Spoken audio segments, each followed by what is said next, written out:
my spiritual people, and welcome back for the second episode of my DIY Oracle Create and Update series. I'm really excited to be sharing this video with you today because I made some fun progress on my little deck project, and I want to be able to share it with you and kind of chat you through my thoughts, where I'm at with the process right now, what I was thinking during the session, etc., etc. So pull yourself up a chair, grab a beverage, maybe your journal or your cards, whatever you're going to do during this video. Fold your laundry. You do you. And let's get to it. So I had set this project aside for several weeks, and it is a project that I really try not to work on if I'm not kind of feeling like it, if I'm not in the zone with the spark, It's not a project that I try to force. There are some times where I've thought, I want to work on this, but I got a little hung up on the whole which card to do next thing and whatnot. I think I talked a little bit about that in our first episode. I'll leave it linked in a card above in case you missed that and you want to check it out. But yeah, so I was inspired. I sat down and I started working on it. I had a bunch of papers that I had set aside during my last kind of creative session with the deck, with some images that I had pulled out with certain cards in mind. For instance, this ice cream cake thing here. I got it out of a free magazine from the grocery store with ads and stuff in it. But I instantly saw it and thought of a song that I heard in my head. It's called Life is Short, Make It Sweet, basically, is the message of the song lyrics. And I am someone who is clairaudient, so I hear messages through kind of lyrics of songs that I enjoy quite often. So it's fun kind of incorporating those things that are personal to me into the deck. So I was really excited to kind of start making that card. I have the girl standing kind of on the edge of, I don't even know, a cliff or something there. I don't really have a plan for that card yet, but I knew I loved that image. I had actually copied it and used it in a pencil board a couple years back for one of my journals, and that's the original image. So I decided to forever what is it? Put it in a time capsule or keep it forever or whatever. The word that I'm looking for is escaping me at the moment, but you get the gist. And having those cards where I'm like, I like this image, but I'm not sure what I want to do with it, got me thinking about just putting down some background images. This is quite often how I create in my journals. In case you're new here, I run a creative business where I share classes and videos and physical products all around creative journaling. So that's always linked in the description box if that's kind of your thing and you'd like to check that out. But the way that I work in my journals usually is I just kind of piece things together without a plan. I work on them bit by bit, and eventually they build up over time into something that I really like. And for some reason I was having trouble translating that into this deck project, which is so silly. It's the way I work creatively, so why wouldn't I just transfer it over, right? So I really embraced that during this session and grabbed just a bunch of different images that I had saved, magazine clippings mostly, that I wanted to use as backgrounds. And none of these cards really had a plan. I just started prepping them and it feels so good. I did several cards within this little session here. The video is actually 2 sessions, an evening, and I worked on it again the next morning. But yeah, like I said, it just feels really good to have all of those cards prepped, and I do kind of start to work on some more cards later in the video with a more concrete plan. Sometimes I have an idea for a card and I don't know what to do with the background. So I felt like this was the perfect solution for that. And I could kind of marry those things together. I also had some cards that I added some things to, which you will see later on as well. But for now, I'm going to stop chatting and leave you with a little bit of footage. And then when I have something else to say, we will come back and regroup.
So here I'm moving on to creating some more kind of specific imagery that I wanted to work on with a couple of cards.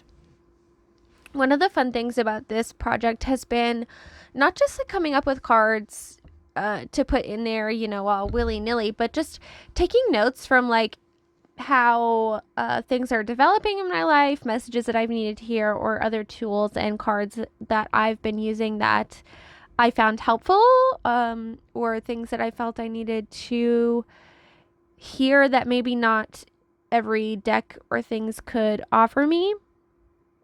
So it's been a really organic and fun process. What I'm doing here is I'm actually sketching out these little like magic 8-ball-esque cards.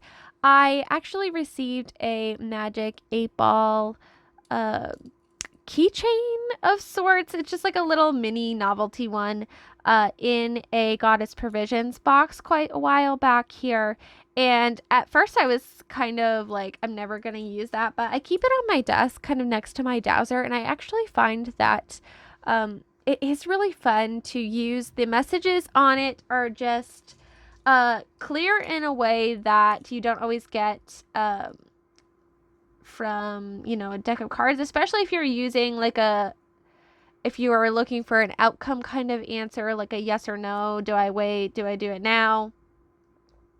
But it has some really helpful ones with some things that I was going through recently, trying to make decisions about the process of manifesting our next house. And there were ones in there like dream bigger or just wait and see and things like that. And I feel, as well as yes and no, of course, but I don't know. I just wanted to be able to put those cards in my deck in a really fun way because I felt those messages were so helpful, but I much prefer using my deck of cards to using, little magic 8-ball and whatnot. So what I did was I took a piece of paper that was kind of watercolor friendly but still thin. This is a Midori MD paper. It's from like a notebook that I took apart. And I sketched out just little faux little 8 balls, and I picked a different color for kind of each message and went ahead and painted them in. I used watercolor as like, the ink that the little die sits in. Basically, that's what it is. It's like a dice inside of a little suspended liquid ball thing.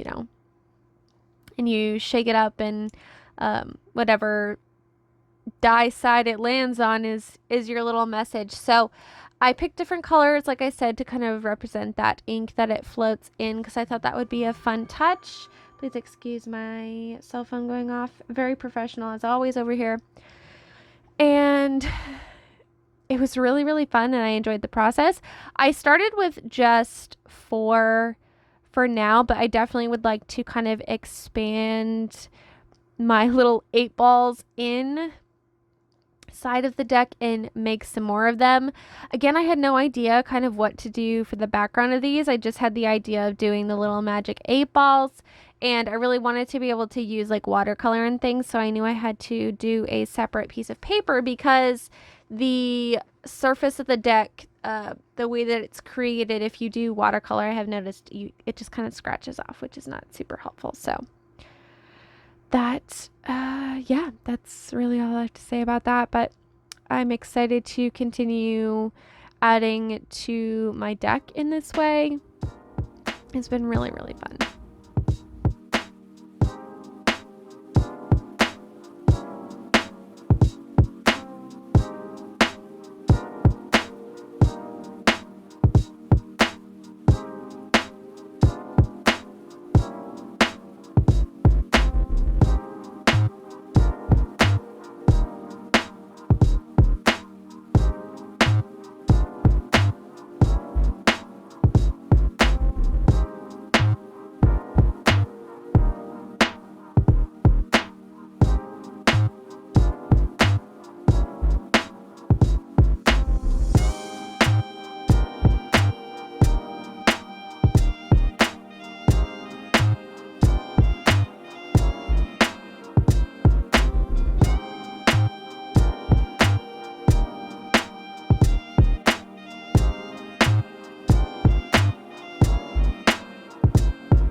So after creating my little magic 8 balls, I cut them out, and I just chose different cards that I kind of prepped the backgrounds on that coordinated with the color I chose, and I glued them on there. I don't know exactly how I'm going to finish these cards off, but for now I feel like I could still use the deck with those cards in it and just kind of get enough off of it. It's not so incomplete that I can't use the card, but I definitely is something I would like to build on as I go and just kind of make them more detailed, add more shall we say, just little symbols and things in there. So I'm just kind of finding different backgrounds. I couldn't find a green one that I had already done that I liked, so I went ahead and picked out another one, just like a tree for the wait and see one. I have sleep on it, which I thought would be fun on that little space card. You saw me put the think bigger one on the purple background. And I also need to find one for the yellow one, which says F yeah. So that is going to be, I don't know if I did that in this video. I guess we'll find out together. Oh, yes, that's right, I did. So I'm just going to go ahead again and do that. And it was really easy to find the background once I already had that kind of color choice down. It really narrowed down, you know, the things I could use. So that was fun. It's just been a really exciting, exploratory, make it up as I go along project.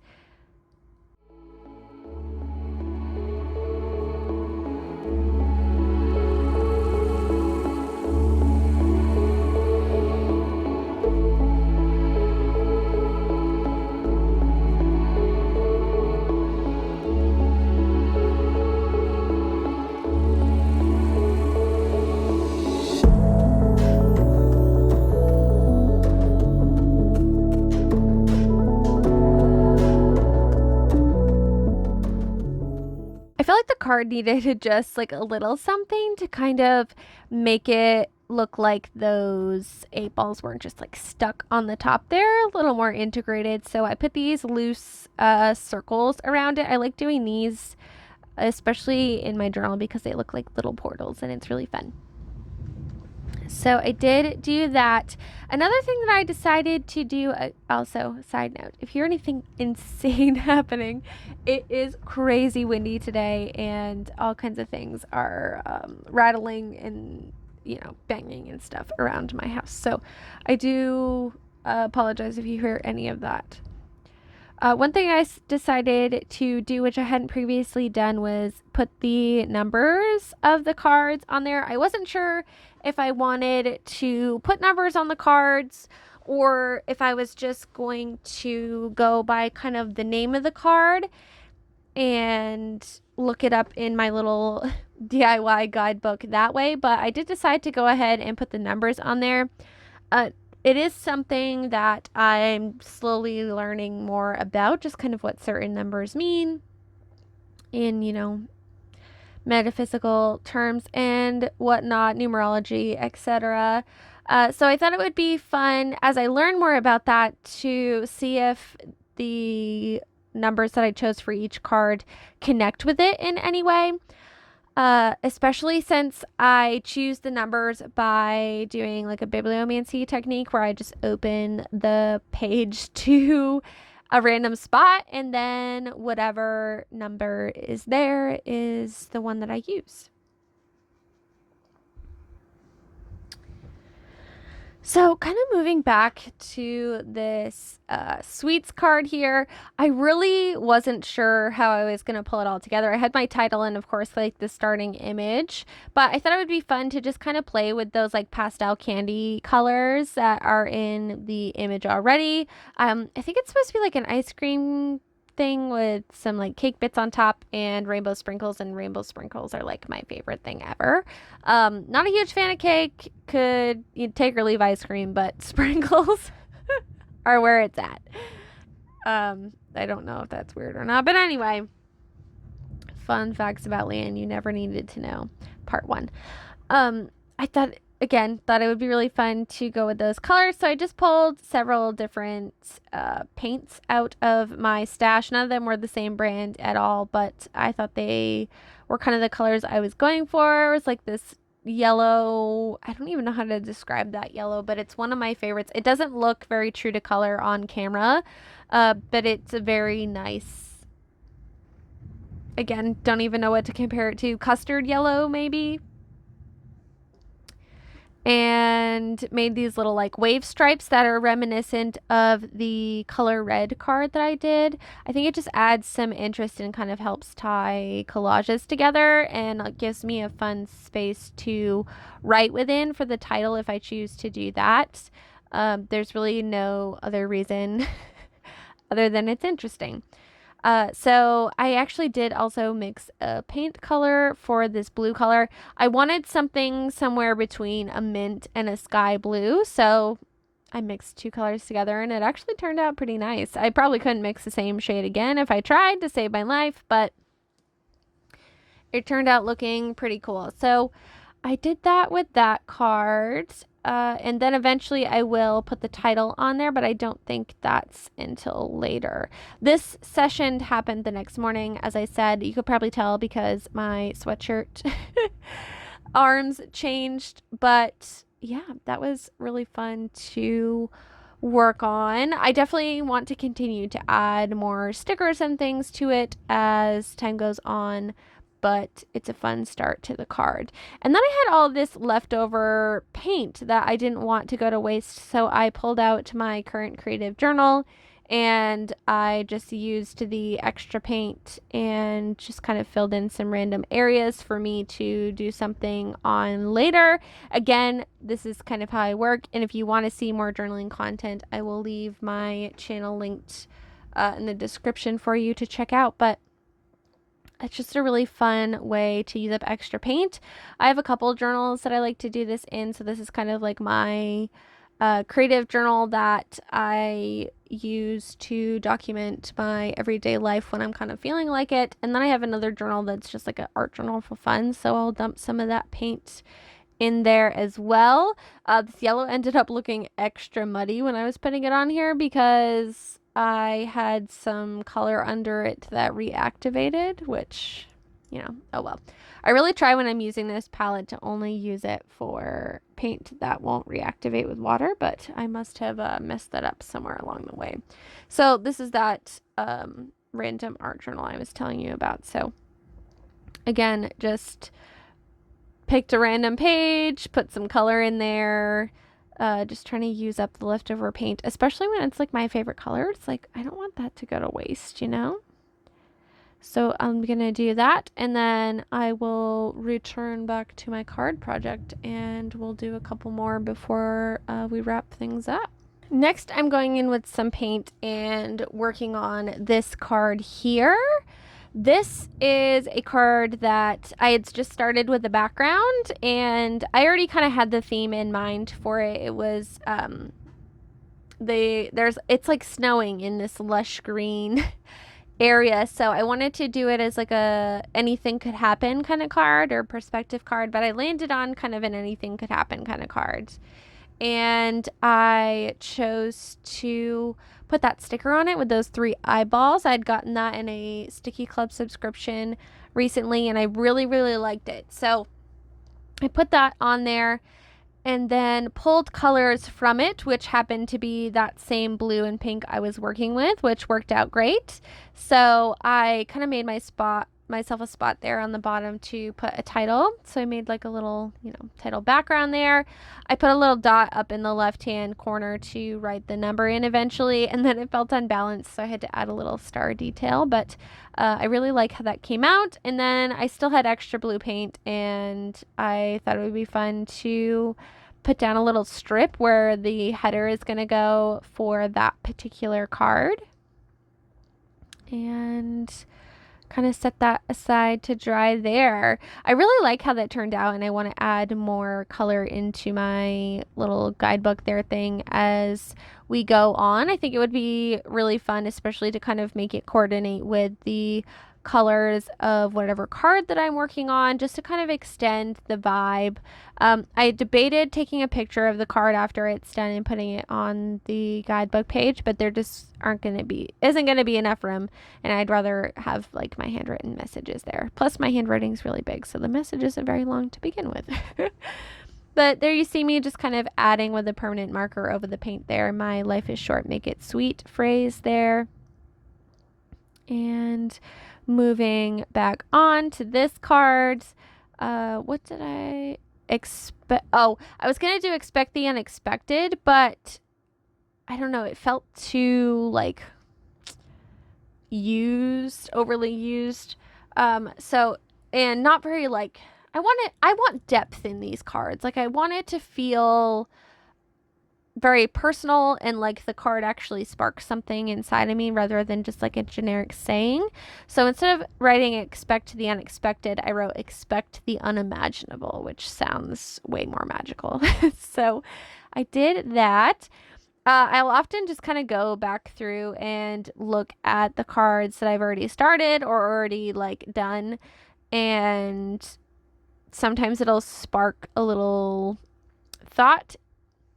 So I decided to go in and add a heart to this time to gather card, because to me, this time to gather card is going to represent needing to spend time with my family or friends, just to take my time and devote all of my attention to whoever it is that I'm going to be encountering on that day. So I thought a heart on there would be appropriate. So I went ahead and used the hearts from my sticker shop over on Etsy.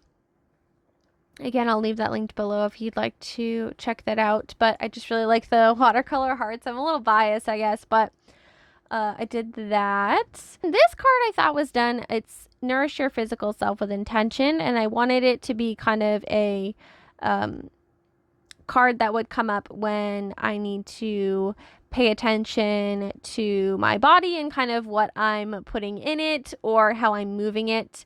And as I'm sure many of us have, my relationship with food and my body hasn't always been the best. It's definitely much better now, but it's very easy to come at it from a kind of very masculine, rigid rules, facts kind of energy. Very like task-like rather than feminine and intuitive. So I really wanted to be able to add that layer to the card, because this card really is more intended to be about kind of adding that intuitive energy into, hey, what do I need? So I added with the phrase and love to it. So now it says nourish your physical self with intention and love, because intention felt too, like I said, action oriented, and could kind of lead me astray, I felt like. So I feel much better now that I added that to that card in hindsight, and it feels much more done. I also added some more of those heart stickers that I had mentioned earlier, and I was trying to kind of pick a number for the card. I really struggled with fiddling with this middle bit.